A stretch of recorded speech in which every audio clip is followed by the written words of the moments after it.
Welcome back to the Marvel Movie Minute, a daily podcast in which we assemble to explore the films of the Marvel Cinematic Universe 1 minute at a time. In this, our 6th season, we are looking at the Avengers. I'm Andy Nelson from the Next Reel Film Podcast. I'm Pete Wright, and today that's Steve Rogers just hanging around the carrier again. Today we're talking about Minute 88, which begins with Tony spinning Engine 3 up and ends with Loki making his escape. Back on the show from a few weeks ago, we've got Kurtis Findlay back in the house. Hello, Kurtis. Hello, hello. I am happy to be back again for yet another Marvel Movie Minute. A dizzying minute at that. Oh, indeed, indeed. I gotta say, I had a hard time coming up with stuff to talk about in this minute because it is just kind of one long extended sequence. And so I'm going to have to see where you two are going to lead us in this conversation. Well, you know, Kurtis, there is a guy with a full face mask shooting a weapon. I'm sure Andy will make us play the IMDb game with him. So we know we have that. Unfortunately, no. Gosh, you know, so many of these stunt people performing as these utility players in so many of these sequences and the battles and stuff, they're just they're not credited well. They often have too much stuff on to really tell who they are, and on IMDb they don't necessarily always have their pictures on there, so it's hard to say who is most of these people. So that's one of the unfortunate things about all of this, is we just don't have as easy a time pinpointing as all of these people as much as I would like. Yeah. But yes, that person is in this minute, for sure. That person is present. In a minute with only really 4 people. We've got Tony and Steve and Loki, and then this stunt player.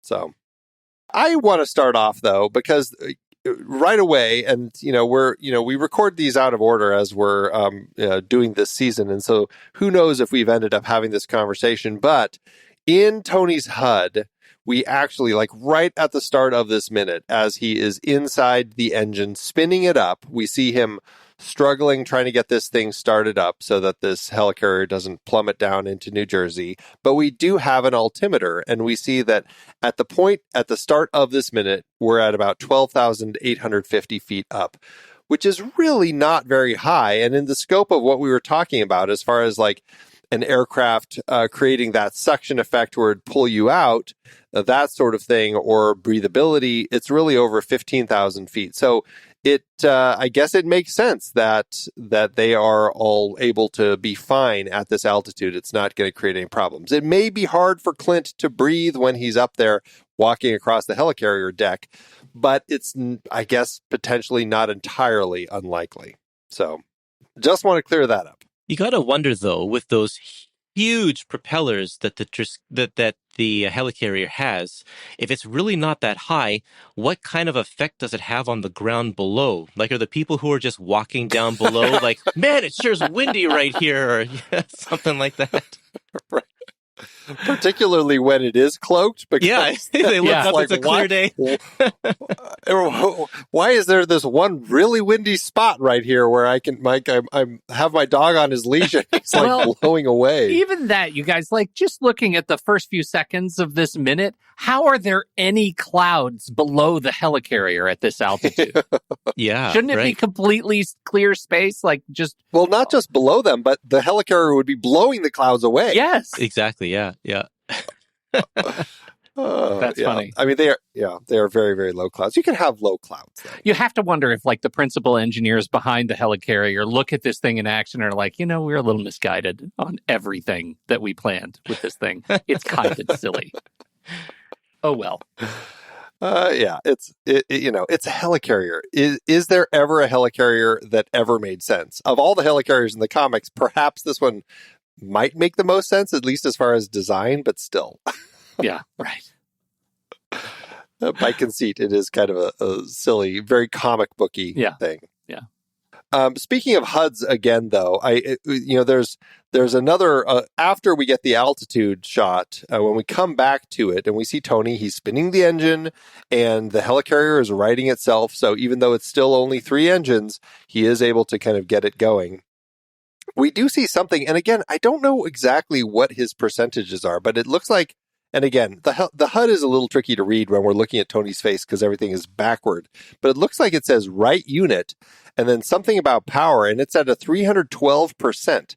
Now, we were talking about this, Pete. You love the 400 and whatever 19% when many Tony percent gets charged up. Yeah, charged up with the lightning that Thor brings down on him. But like, how does it have such a high percentage? I don't know. It doesn't make any sense to me. Yeah. It's a strange bit. I also want to say, though, as we see this, we come in on seeing the helicarrier as it is righting itself and Tony is spinning around in the engine.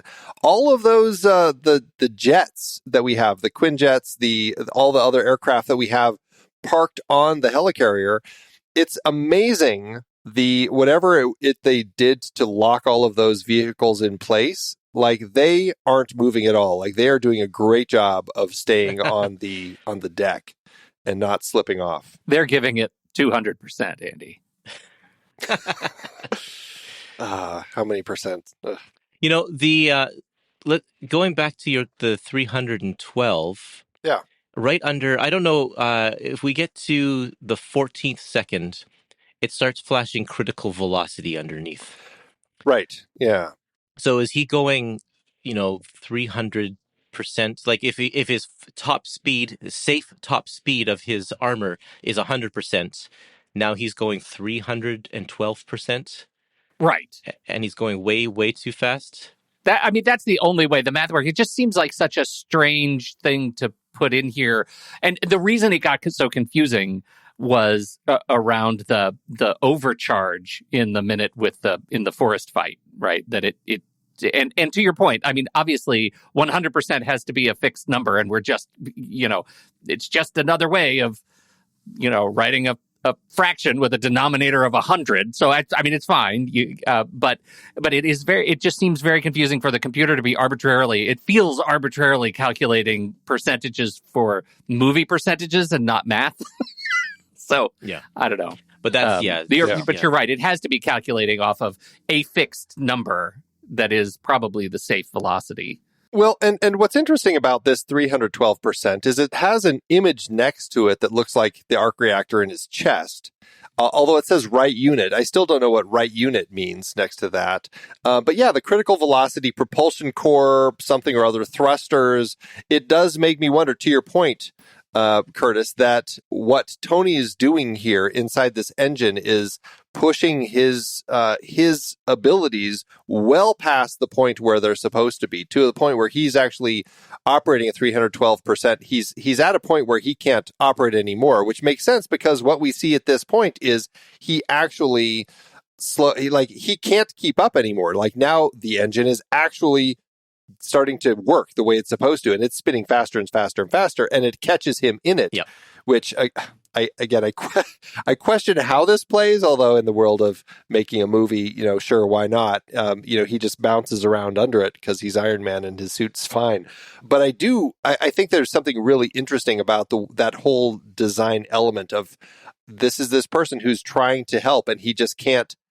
Like, it's going so fast now, he just can't do it. And I think that it plays in a way where I think it's kind of fun. Yeah, but what's the connection between how all of that plays and the red handle? Like, by the time the red handle gets pulled, well, he's already zipping around underneath the blade. Like, I don't. Well, okay, because earlier when they're talking about the red handle, he says that, see that red handle? If you pull it, it will slow the rotors down long enough so I can get out. And I don't know. I don't know if that's something that actually happens because it doesn't seem to slow down at all. It just seems eventually. I mean, I guess it does, but he just kind of slips out the bottom. I think that whether or not Steve had pulled the red handle, Tony's thing would have played out exactly the way he played out. Like, he has already fallen underneath the rotors and then fallen out, and it just so happens that Steve pulled the handle. But I don't think they were related. I think it was Steve was too late, but Tony survived. Explain to me, though, like how it all works, because when you see him fall out from underneath, like, what is he bouncing around in? Like, we see him slip under it. I thought there were two propellers, and one of them wasn't working, or like one of them was still going, and Tony had to get the top one going, and so then he got stuck in between the two propellers. I definitely see two propellers. Yes. There are two for sure. I don't know. I guess I had a sense that they're both spinning, and it seems like there's an awful lot of sky I see as they spin. It's like it seems getting caught between them just seems like, I don't know. It seems like that shot is very specifically created to make it seem like there's just this little tiny space and you're going to get stuck in it. And it just like when you see it from underneath, I'm like, well, it seems like there's a little more space. He probably could have been okay. But if they're between the propellers, though, that wasn't a big space. The sky we're seeing is above both propellers. Yeah. Sure. It's just there's a lot of window as the propellers all spin to potentially fall between. But they're going so fast. Red lever. I mean, you had to really red lever it. Can we make that a thing? You really got to red lever it. I guess it is one of those things where as I watch it, I feel like that's the side shot where, we're inside the engine, essentially like looking horizontally at that very tiny space that's just barely person sized. It feels like we're seeing that shot only because they want to make it seem like he's really trapped in a real predicament, a real tight spot here. Because then when we cut below, it's like, oh, well, there's probably a little more room for you there. I don't know. It's just funny. It's just funny the way that they construct it to make it seem even worse. Yes. Okay. Yeah. All right. But so anyway, Tony gets it going, and this was his whole thing is getting this thing going so that the helicarrier doesn't crash into New Jersey, and now they're up and away and back up into the clouds. And we do cut to Steve, and this, I mean, the banter between them, I think, is actually quite a bit of fun. And, we had Steve, he had fallen, slipped out, and he grabbed onto this wire, and he's dangling. And just Tony's line readings here, like the way that Robert Downey Jr. plays him, or Cap hit the lever now. Like, I don't know. I find him doing it really well, like these moments with him in this particular point. The banter between these two characters works well in this scene. Always. Yeah, I think that they are, they're just funny, and it just goes to show you, right, because we're coming off of the great argument in the colorectal laboratory. Yeah, and that's where we get to see them, how they fight against one another when there is no other emergency. But as soon as there is another emergency, they're able to rise to the challenge together and put all those differences behind them. And that's part of the archetype of their relationship. And I find that really satisfying. I like the way they play it. The banter is also, it shows off their characters so well, because Cap is a guy that only talks when he needs to, when he's in battle. And Tony is just always making the cracks. And so even though he's going, a handle, like that's still a very Tony thing that he would say in the heat of the moment. Yeah. Does it seem like his suit should have been a little more damaged? Does it come out okay where it's really just like he takes a little longer getting kind of his repulsors working, but does it play for you? Or does it seem like he should have been a little more banged up? Ripped to shreds. Oh, yeah. And ripped to shreds. There's no amount of padding inside that armor that's going to like not give him a concussion from all of that. Yeah. So exactly. Yeah. Right. Yep. Or, this is something else. Like when he's spinning around under there, it could completely still bend his arm the wrong way. Yeah. Like it's not like that suit keeps him from like moving in ways that he's not supposed to. Yep. Yeah. And it's the same thing as like when Cap and Iron Man are fighting in Civil War at the very end, and they're just punching each other in the faces and stuff. They come away with a few cuts, but really they should be completely mangled. Yeah, right. But that's the PG rating right here for you, or PG-13 or whatever it is. Mm-hmm. PG-13, exactly. Yeah. No, that's what we get. It's a comic book movie, and that's what they say. It's like, it's a comic book movie. It's obviously he's not going to get damaged like he would if it was a real helicarrier. Come on, we all know what happens when people really get damaged in a helicarrier engine. I remember the last time I was damaged in a helicarrier engine. It wasn't pretty. Right. So, all right. So Tony does fall out. He gets his suit is working well enough, and now he is able to go help Cap. So we see Steve. He makes it. He climbs back up. He flips the lever, and then, of course, he still has this one guy to contend with here. Now, we've been kind of doing this count over the course of the Battle of the Helicarrier here. And this guy, it really depends on how many people ended up getting taken out in the bridge. That's really our place where numbers don't necessarily, don't completely add up as far as how many people there were. If it was just 4 that they either shot or knocked out in the bridge, then this is number 7 of our people. If it was 5 people, then this is number 8 of our people. And again, that pretty much is everybody who was on the on the Quinjet. So I'm not sure if somebody changed sides at some point and decided, you know what, I think I'm going to join this Loki guy. I mean, maybe that's what happened. Maybe they had a guy on the bridge who was part of their team. I don't know. Yeah, some insurrectionists. This guy's still wearing the jet oxygen mask, though, so he wouldn't have just come off of the bridge. That's true. But one of the guys that was killed on the bridge could have been. Like, we only see a few of them through the doorway, so it's hard. Right, so maybe one of those guys wasn't wearing it. Yeah. This guy is the one that we have seen fighting Cap. So Cap had 3 guys earlier. We had, and we didn't really talk about this, but when Clint, back in minute 74, when you were on, Clint sends people different places, and he sends 3 people to make sure the engine doesn't get repaired. This is one of those 3. One was thrown off by Steve. One is theoretically still laying on the ground just outside the doorway when where this guy is, and then this is the 3rd guy. And then you have the one guy in the detention center, and then all the rest are at the bridge with Clint. So who knows? As far as we know, though, Loki does make it out and hops onto the Quinjet and takes off. And so we know that there's at least Loki, and we see through the inside. There's nobody else in it with him. So it's only Loki. Everyone else was left behind. Yeah. But I'm assuming the pilot made it. We have at least one pilot still flying this thing. I don't think Loki can yet fly things with his mind. So here's a question, though.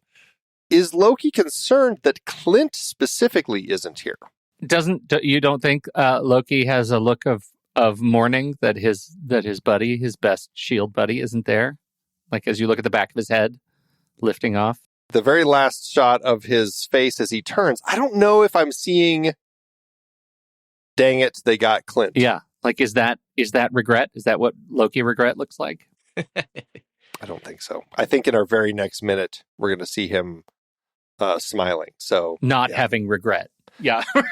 Right. Yeah. I don't know. I mean, this speaks to what we talked about, Kurtis, when you were first on here. What was the end game of this whole thing? Was it just chaos and disruption?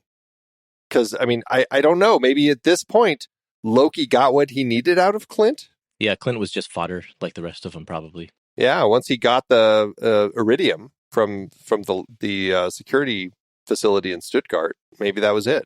But you guys, Loki knows Clint has heart. Does that count for nothing? Apparently it counts for nothing. You have heart. Enough for me to get what I need and then be done with you. Yeah. I guess that's it. Well, this is the end of this particular minute. We'll be back tomorrow to talk about more of this. Is there any last thoughts about this, or should we just save it for tomorrow? I think we'll have a lot to talk about tomorrow. All right. Kurtis, tell everybody again about your show and where they can find it. Well, you can go over to epicmarvelpodcast.com and find my podcast. It's called The Epic Marvel Podcast, and we just talk about old Marvel comics, and I talk to comic book writers and artists as well.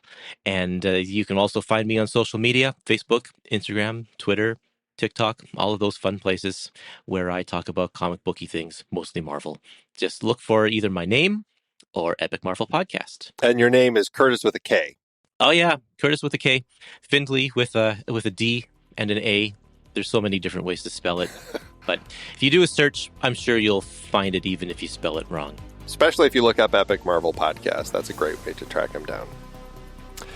Well, that is it. We'll be back tomorrow to talk about Minute 89. So thanks so much, Kurtis. It's been a wonderful conversation. Definitely. And Pete, thanks as always. Tomorrow, Coulson finally transfers to Tahiti. Oh, until next time, True Believers.